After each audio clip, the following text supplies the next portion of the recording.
Hi guys, welcome back to our channel. So in this guide, I'm going to teach you on how you can leave a server on Discord.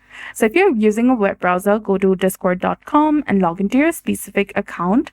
Then after over to the Discord server, which you want to exit or leave. Then after click on its name in the top left corner of your screen, and from the drop down menu, you'll get the option of leave server, which is highlighted in red color. Go ahead and select it. And remember that after you leave this server, you won't be able to rejoin the server unless you're re-invited.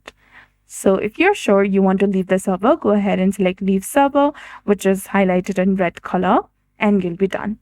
You will be instantly removed from that specific server that you just exited. And if you look in the left-hand side of your screen, you'll no longer see that specific server in the tab. And in order to rejoin that server, you need to click on this plus icon, which is add a server option.